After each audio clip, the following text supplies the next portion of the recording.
જે અનડોક્યુમેન્ટેડ ઇમિગ્રન્ટ્સે અમેરિકામાં અસાયલમનો કેસ કરી વર્ક પરમિટ મેળવી છે તેમના માટે $100 ફી ન ભરવાનું ગંભીર પરિણામ આવી શકે છે. પોલિટિકોના એક રિપોર્ટ અનુસાર કેટલાક ઇમિગ્રન્ટ સાથે આવું થયું પણ છે. એક મહિલાના કેસનો ઉલ્લેખ કરતા પોલિટિકોએ જણાવ્યું છે કે ફી ભરવાનું કોઈ નોટિફિકેશન ન મળતા આ મહિલાને તેનો કોઈ ખ્યાલ જ નહોતો. જોકે તેના એક ફ્રેન્ડે આ અંગે વાત કરતા તેણે પોતાના કેસનું સ્ટેટસ ચેક કર્યું હતું. કેસનું સ્ટેટસ ઓનલાઈન ચેક કરતાં જ આ મહિલાને એવું જાણવા મળ્યું હતું કે તેના કેસમાં ફી ભરવાની છેલ્લી તારીખ નીકળી ગઈ હોવાથી હવે ફી પે નહીં કરી શકાય. પોતાના અસાયલમના કેસ પર તેની કોઈ અવળી અસર ન પડે તે માટે આ મહિલા 3 વાર ફી ભરવાનો પ્રયાસ કરી ચૂકી છે. તેમજ તેણે USCIS સાથે વાત પણ કરી હતી, પરંતુ હજુ સુધી તેને કોઈ રાહત નથી મળી. આ મહિલાને હવે એ વાતનો પણ ડર સતાવી રહ્યો છે કે ક્યાંક $100ને કારણે તેની વર્ક પરમિટ રદ કરવાની સાથે અસાયલમનો કેસ પણ રિજેક્ટ ન કરી દેવાય. અમેરિકાની સરકારે ગયા વર્ષે એક કાયદો બનાવી અસાયલમ માંગનારા માટે વાર્ષિક $100 ફી ભરવાનું ફરજિયાત બનાવ્યું હતું. જોકે તેના માટે ઘણા એપ્લિકન્ટ્સને કોઈ પ્રકારની નોટિસ મળી જ નથી અને જેમને નોટિસ મળી છે તેમને છેલ્લી તારીખ વીતી ગયા બાદ તેની જાણ કરાઈ છે. ઇમિગ્રેશન લોયર્સ ગયા વર્ષથી જ વોર્નિંગ આપી રહ્યા છે કે આ ફી ન ભરવાનું ખૂબ જ ગંભીર પરિણામ આવી શકે છે. 2026માં જ સરકારે એક નવું નોટિફિકેશન બહાર પાડી તેના 30 દિવસની અંદર આ ફી ભરી દેવાનું ફરમાન કર્યું હતું અને આમ ન કરનારાની અસાયલમ એપ્લિકેશન આપોઆપ રદ થઈ જશે તેવી પણ વોર્નિંગ આપવામાં આવી હતી. આ ઉપરાંત જેમણે ફી નથી ભરી તેમને વર્ક પરમિટ નહીં મળે અને સાથે જ તેમને ડિપોર્ટ પણ કરવામાં આવી શકે છે તેવું પણ જણાવાયું હતું. ટ્રમ્પ એડમિનિસ્ટ્રેશનની એવી દલીલ છે કે જેમણે અમેરિકામાં અસાયલમ માંગ્યું છે તે કોઈ પ્રકારની ફી ચૂકવ્યા વિના અમર્યાદિત સમય સુધી યુએસમાં ન રહી શકે તે સુનિશ્ચિત કરવા માટે આ કાયદો બનાવવામાં આવ્યો છે.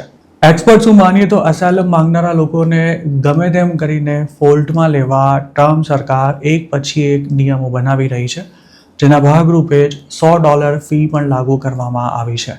રિપબ્લિકન્સનું કહેવું છે કે ઇમિગ્રેશન કોર્ટ્સમાં લાખો કેસીસ પેન્ડિંગ પડ્યા હોવાથી અનડોક્યુમેન્ટેડ ઇમિગ્રન્ટ્સ માત્ર વર્ક પરમિટ મેળવવા માટે અસાયલમના ખોટા કેસ કરી વર્ષો સુધી અમેરિકામાં રહેવાની સગવડ કરી લે છે. $100 ફી ન ભરી હોય તેવા અનડોક્યુમેન્ટેડ લોકોની સંખ્યા હજારોમાં થાય છે અને તેમના વતી એક ઇમિગ્રેશન ગ્રુપ દ્વારા ગયા વર્ષે લો સૂટ પણ ફાઇલ કરવામાં આવ્યો હતો. કોર્ટમાં રજૂ કરેલા જવાબમાં સરકારે પેમેન્ટ સિસ્ટમને લઈને સ્પષ્ટતા કરી હતી, પણ ફરિયાદ પક્ષનું એવું કહેવું છે કે તેને અવારનવાર નવા ઇશ્યુઝ મળી રહ્યા છે.